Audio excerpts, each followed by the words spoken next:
Hello, welcome to Stories for Wonderful Children, the podcast where I share recordings of the bedtime stories I've improvised for my children over the years. I'm Dan Wendelin, your host and storyteller. Today's story is a continuation of the tale of Ea and Dak. They have successfully rescued the kingdom from Lord Abner's attempt to usurp Ea's throne. But now, where have their parents gone? Listen in and find out. I hope you enjoy this story. After Lord Abner had been locked away in the dungeon, they had a trial and convicted him of treason.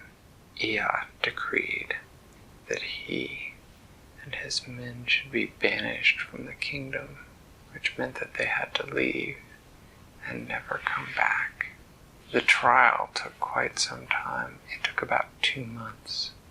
And at the end of the trial, after Ea had brought Lord Abner brought before her, and she had told him that she found him guilty of treason against the country and against her and against her brother and her parents, and that she sentenced him to be banished, and then asked if he had any final words he wanted to say before they were taken to the border of the kingdom. And Lord Abner said, "Queen Ea, tell me, how are your parents anyway?"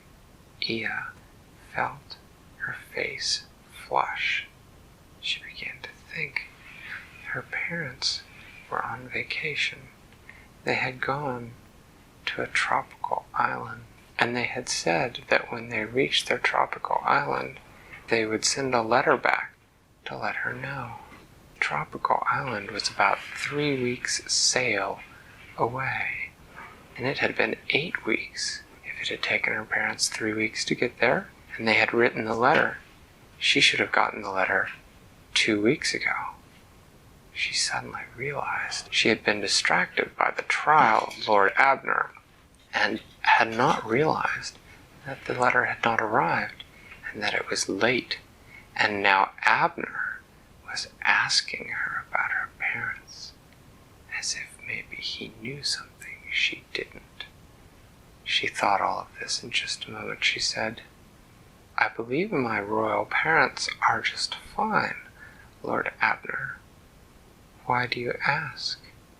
Lord Abner smiled an insolent little smirk at her, and he said, "Oh, so you've heard from them then?" "We have not yet," said Ea, "but we expect that their letter will arrive any day now." "Yeah," said Abner, "you just keep expecting, 'cause once I'm gone, you'll never know what happened to them." "You have our parents?" said Ea. "Maybe. Maybe not," said Abner. "You'll never know, because I'm being banished, and you'll never see me again." Ea looked at her guards and said, "Guards, take him back and throw him back in the dungeon."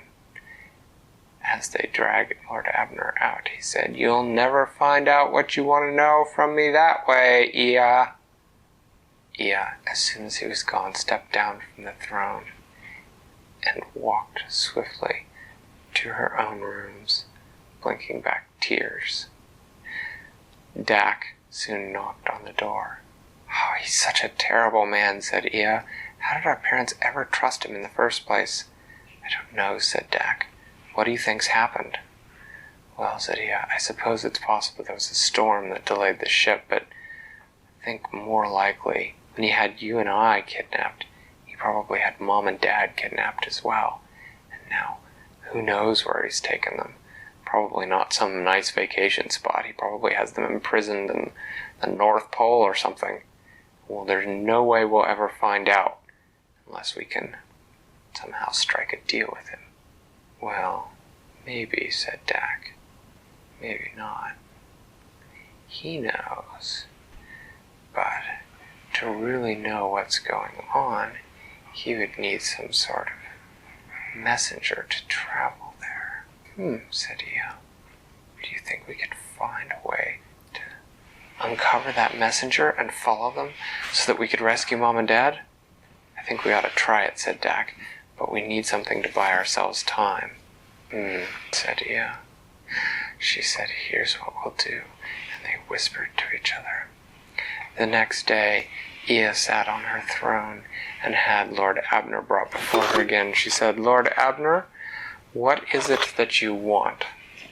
We are willing to pay in order to ensure our parents' well-being.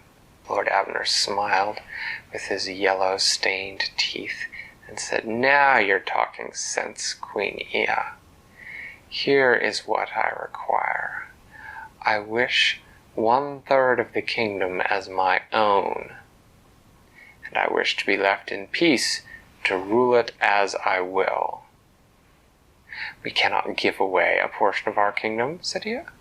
You wouldn't be giving it away, you'd just be naming me lord of it, said Abner. It would, of course, revert to you after my death. Ah, said Ea.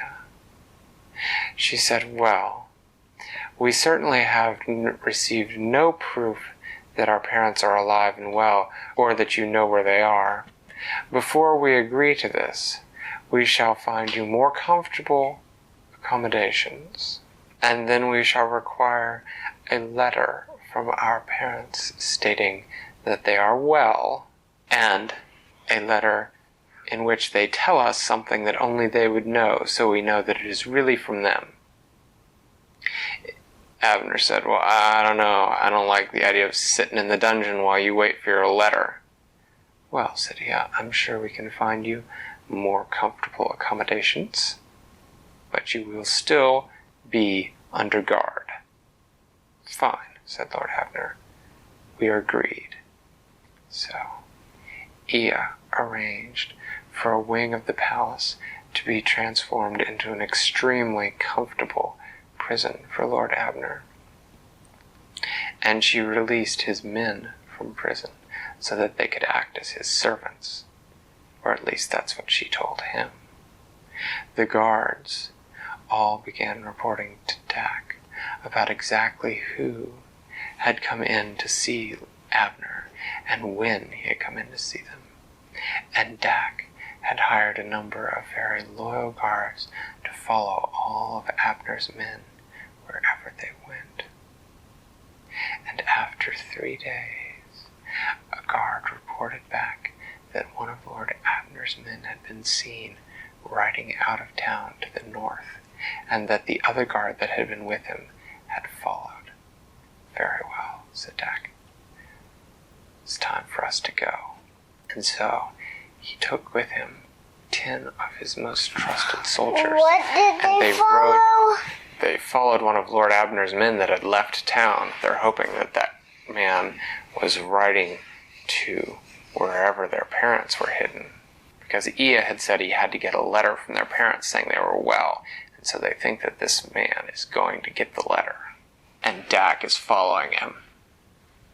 After they left town, they began looking for the agreed-upon signal that his spy had left slash marks on trees, a special slash mark in the shape of a D for Dak, so that Dak would know where he was going.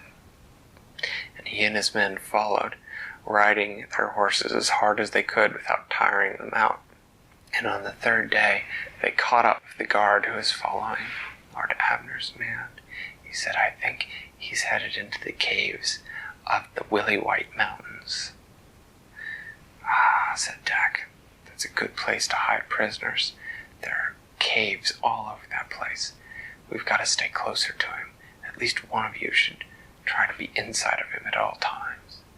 And so they began very quietly sneaking time, taking turns, sometimes trying to be ahead of him, sometimes behind, but always trying to keep an eye on Lord Abner's man. And 3 days later, one of Dak's guards returned reporting that he had seen Lord Abner's man entering a cave, and that he had waited around a moment, observing the entrance of the cave, and after a few minutes he had noticed that hiding in rocks around the cave, there were 2 guards. They were dressed all in gray, and they were not moving, so they were camouflaged, and you would not see them unless you were looking carefully for them.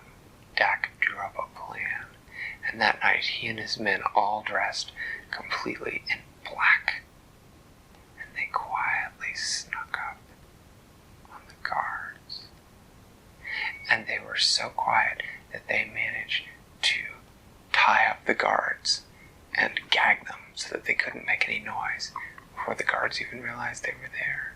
And then they snuck quietly into the cave after they had moved along. What does gag mean? Gag is where you stick a cloth in someone's mouth to keep them from talking or making noise. You put like a ball of cloth inside their mouth so that they can't move their tongue and they can't make noise. And then they snuck into the cave, and after they had gone not very far in, they saw a little, in the guard's mouth, so that they couldn't warn the people inside the cave. They saw a light down one of the passageways and voices, and they snuck along quietly until they saw 3 of Lord Abner's men sitting around a fire, and on the other side of the fire, sitting on rocks, were the former king and queen, Dak's mother and father.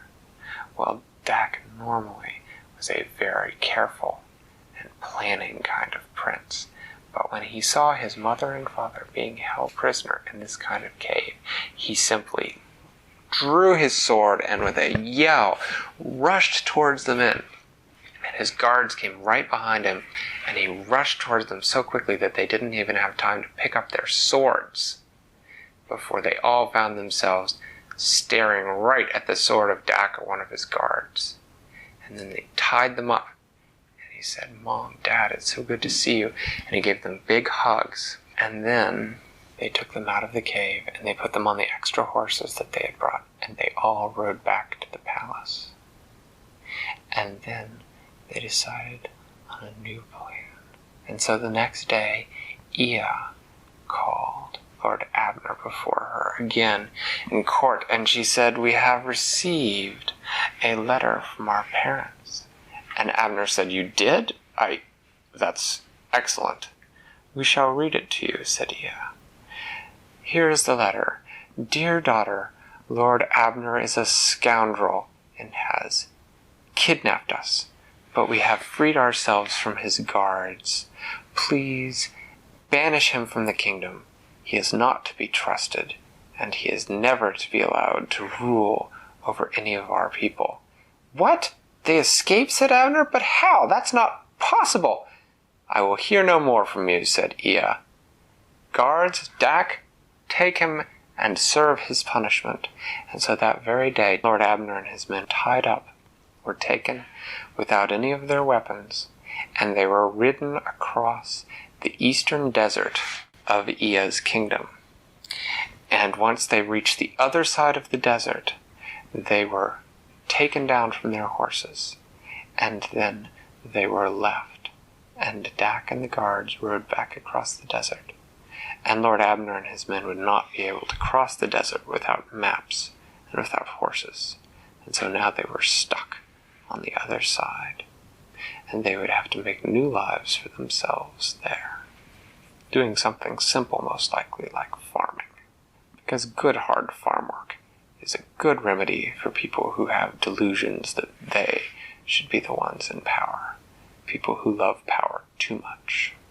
And Ea was thrilled to see her parents again, and Dak was thrilled to see his parents again, and their mother and father stayed for a whole week talking about all that had happened.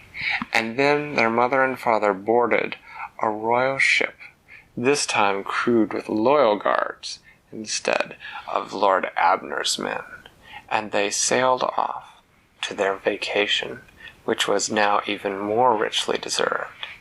And 6 weeks later, Ea and Dak received a letter telling them that their parents had arrived safely and that they were happy in their new vacation home. Thanks for listening to Stories for Wonderful Children. I created today's story, but Questions and witty commentary were supplied by my children. The music was created by Brandon Thompson. Your reviews and personal recommendations are the main way that new listeners find the show, so thank you for spreading the word. I'd love to hear your feedback, so feel free to get in touch via email or social media, which are listed in the show notes. Until next time, I'm Dan Wendelin, reminding you to tell someone you love a story.